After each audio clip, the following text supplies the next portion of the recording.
Rick. It's 11 minutes past 7. It was the murder that gripped the world when Amanda Knox and her Italian boyfriend were accused of killing British student Meredith Kercher. Now, as the pair face a retrial in Italy this month, we're joined exclusively by Raffaele Sollecito for his first live British interview. First, though, let's take a look back at what happened. Italian-born Raffaele Sollecito was 24 when he met 20-year-old Amanda Knox from Seattle, who was studying Italian at a university in Perugia. The pair enjoyed 9 days in a new romance, but it was about to turn into a horror story. Amanda's roommate, 21-year-old British college student Meredith Kercher, was found in the villa they shared in a pool of blood in her bedroom. The pair were to become the prime suspects in a murder investigation that would haunt their lives forever. The case was followed in the media throughout the world. In 2009, Sollecito was found guilty of murder and sentenced to 25 years in jail. Knox was also found guilty and sentenced to 26 years. After an appeal in 2011, both were set free after spending 4 years behind bars. But if they thought their cases were closed, they were wrong. Italian judges ordered a fresh trial, which begins at the end of this month. And Raffaele Sollecito and Italian legal expert Francesco Mastro join us now. Good morning to both of you. Thank you so much for joining us. You were tried, convicted, released. How do you feel 4 years on now that there'll be another trial? Well, it's over than helpful. I mean, we were under trial for 4 years. We were in prison. We were in trial nowadays since 6 years almost. And my life is still on trial, so it's a kind of life inside the trial. They put my life on hold with these continuous trials. And it's kind of ridiculous to me because in a system you don't need hundreds of trials. You need just one trial, and then if there are mistakes or flaws, you can appeal for a review of the trial itself to the Supreme Court or whatever. This is a system in which you can trial and trial all over again. It doesn't make any sense to me. You only knew Amanda for what, 9 days? You knew one another. What was that relationship like between the two of you? Well, it was a teenage romance. Right. It was blossoming as we were eager to date each other, to see each other every day. But as soon as we dated and we started to have this romance, it was shut down. It was destroyed by events and circumstances. People found the fact that you were kissing and cuddling Amanda outside the police station and the house. We saw a little clip earlier on there. They found it a little bit insensitive. Do you regret that happening now? No, because they were the media who twisted that event. What do you mean by that? Because the kissings, they were just few, just 2 or 3 at most. They repeated the kisses all over again to make it feel that it was kind of half an hour of kissing. I just wanted to comfort her. She was alone by herself, and I felt the need to protect her in that condition. So it was something caring. It was not something passionate. That's the reason why I don't regret it. The Kercher family obviously want answers. Is there anything you would like to say to them? The answers are all inside the documents, and I wrote a book about that. Of course, I mean, I feel compassion because if it was my sister, I will get crazy, I will get completely mad. But I'm asking to be logical in this situation. I'm asking them to realize the truth through the documents, through the facts, not through the gut, or just standing by a prosecution theory which makes no sense. Does any of this ever leave you, or is it constantly a weight on your shoulders? It's constantly, every tiny little day, it's constantly on my shoulder, because these trials and this kind of situation put my life on hold. I cannot find a normal life, a job, a career, or something that to focus on instead of thinking about the trial, about the documents, about what will happen, about the new court, about the how to pay the lawyers, how to pay my bills, all these kind of things. are still on there. Sure. And it's, for me, I don't know if people can realize that, but they condition your life in an extreme way. Mr. Mastro, I wonder if I could ask you, there's already been a man found guilty of Meredith's murder. Why are we seeing this trial again? Again, because the law in Italy permits it. I have to say that Raffaele is still now victim of a long series of mistakes. And this is an anomaly, all Italian anomaly of justice. Mistakes after mistakes, from the first time by the judge and by the police. The second mistake took over the first, the third mistake took over the second, and so on to the third. In Italy, we have this type of law, and we are going to make another, prosecute another second grade. And I hope no more, because it will be the third again, now the fifth time. Yeah, yeah.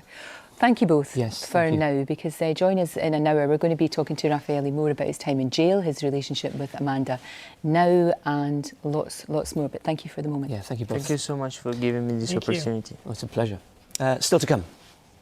Daybreak, it's 9 minutes past 8. It was the murder that gripped the world when Amanda Knox and her Italian boyfriend were accused of killing British student Meredith Kercher. Now, as the pair face a retrial in Italy this month, we're joined exclusively by Raffaele Sollecito for his first live British interview. First, though, let's have a look back at what happened. Italian-born Raffaele Sollecito was 24 when he met 20-year-old Amanda Knox from Seattle, who was studying Italian at a university in Perugia.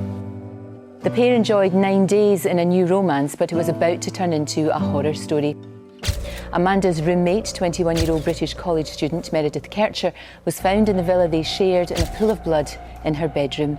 The pair were to become the prime suspects in a murder investigation that would haunt their lives forever. The case was followed in the media throughout the world. In 2009, Sollecito was found guilty of murder and sentenced to 25 years in jail. Knox was also found guilty and was sentenced to 26 years. After an appeal in 2011, both were set free after spending 4 years behind bars. But if they thought their cases were closed, they were wrong. Italian judges ordered a fresh trial, which begins at the end of this month. And so it goes on, and Raffaele joins us now. Throughout all of this, you know, you were jailed, and now you face a retrial. How do you manage to keep your spirits up, to keep hope alive, if you like? Well, basically, I had no hope at all, because after a while, I realized that my life will never be the same again. So whatever I had, which was not a life at all, I threw that for the sake of the truth. I felt that each day I was that, and I was just having this flammable flame, trying for lighting the truth, and all my strides were on there, just that. So you just kept your eyes fixed on trying to get the truth? Exactly, because for me, I didn't think too much about my life anymore. How low did you get? How depressed did you get? There were periods in which I was really depressed, and I kept my positiveness through my father and through my family. So they pushed me to keep strength, and I pushed them to keep strong. It was kind of a balance between me and my family. When you were in prison, how much contact did you have with Amanda? Well, we shared letters, and we kept each other positive. We gave each other strength, and we were writing about daily circumstances of the suffering of the. For instance, today my parents came to visit me, and I prepared the coffee. I prepared some meal. I cooked for them a cake, something. And they were just little moments, because we had only 4 hours a month for visit our parents, to see our parents. Right. And they were spread around the month, whatever you want. So what's your relationship like with her now? Do you still keep in touch? Yeah, we're in touch actually, and well, we are friends.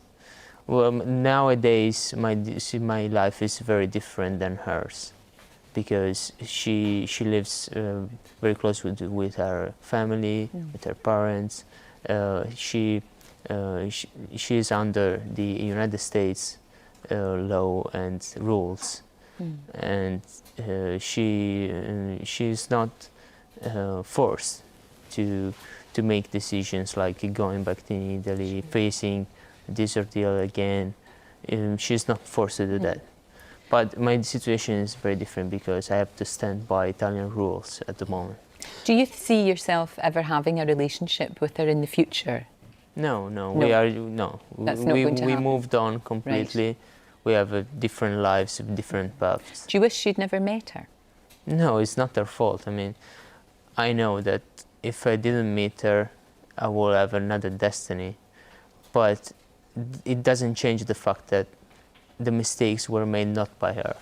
The mistakes, this dreadful situation is the consequence of the mistakes and the flaws that the detectives and the prosecution brought up front, and they didn't want to change along the way.